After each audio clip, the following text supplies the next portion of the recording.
ಕವಿತೆಯ ಶೀರ್ಷಿಕೆ ಕೊನೆಯ ದಿನ. ಗದ್ದಲವೋ ಗದ್ದಲ, ಬುದ್ಧ ಬರುತ್ತಾನೆಂದು, ಮಹಾನ್ ಜ್ಞಾನಿಯಂತೆ ಎಲ್ಲದಕ್ಕೂ ಉತ್ತರಿಸುತ್ತಾನಂತೆ. ಜೀವನ ಸತ್ಯ ಎಲ್ಲರಿಗೂ ಹಂಚುತ್ತಾನಂತೆ. ಬಡವರ ಶೂದ್ರರ ಮೈ ಮುಟ್ಟುತ್ತಾನಂತೆ. ಸಮಾಧಾನದ ದೇವರಂತೆ ಕಳ್ಳನು ಕಾಲಿಗೆ ಬಿದ್ದನಂತೆ.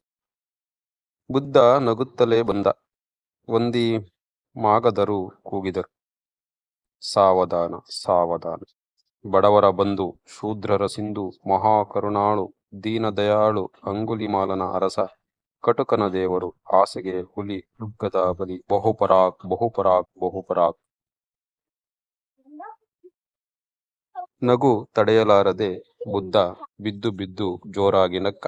ಅಯ್ಯೋ, ಬುದ್ಧ ದೇವರು ಬಿದ್ದನೆ, ದೇವರು ನಗುವನೆ, ಇದೇನು ಇಷ್ಟೊಂದು ನಗು? ಹುಚ್ಚರಿಗೆ ಮಾತ್ರ ಸಾಧ್ಯವಪ್ಪ ಇಂಥ ನಗು. ದೇವರಿಗೆ ಹುಚ್ಚ? ಬುದ್ಧನಿಂದ ಮತ್ತೆ ಮೇಲಕ್ಕೇಳಲಾರದಷ್ಟು ನಗು. ಒಮ್ಮೆಗೆ ನಗು ನಿಂತಿತು, ಮುಖ ಗಂಭೀರ, ಕಣ್ಣೀರು ಧಾರಾಕಾರ. ಹೆಚ್ಚಾಯಿತು ಹುಚ್ಚು ಈ ದೇವರಿಗೆ ಎನ್ನುತ್ತಾ ಎಲ್ಲರೂ ಮುಖ ತಿರುಗಿಸಿ ಹೊರಟರು. ಹತ್ತಿರದಲ್ಲಿ ಅಳುವಿಗೆ ಅಳುತ್ತಾ ಜೊತೆಯಾಗಿ ನಿಂತ ಪಂಚಮರು, ದೂರದಲ್ಲಿ ಕುಹಕ ನಗುವಿನ ಪುರೋಹಿತರು, ಏನೂ ಅರ್ಥವಾಗದೆ ನಿಂತ ಬುದ್ಧ ಶಿಷ್ಯರು. ಎಂದು ಪ್ರವಚನ ನೀಡದೆ ಮಲಗುತ್ತಿದ್ದ ಬುದ್ಧ ಅಂದು ಒಂದು ಶಬ್ದವಾಡದೆ ನಿದ್ದೆಯಾಡಿದ. ಕನಸೊಂದು ಬಿತ್ತು ಬುದ್ಧನಿಗೆ.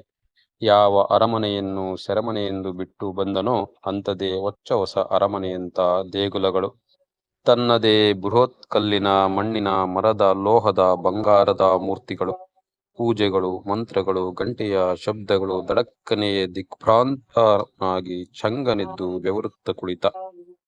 ದೇವರಿಲ್ಲದ ದೇಶ ಕಟ್ಟಲು ಹೊರಟನು, ಆಸೆ ಇಲ್ಲದ ಆಲಯ ಕಟ್ಟಲು ಹೊರಟವನು, ಧ್ಯಾನದಿಂದ ಜ್ಞಾನ ಹರಿಸಲು ಹೊರಟವನು, ಮಧ್ಯಮ ಮಾರ್ಗವೇ ಧರ್ಮ ಮಾರ್ಗವೆಂದು ಹೇಳುತ್ತಾ ಹೊರಟವನು, ಭ್ರಮೆ ಭ್ರಮೆ ಭ್ರಮೆ ಕೂಗುತ್ತಾ ಹೊರಟನು.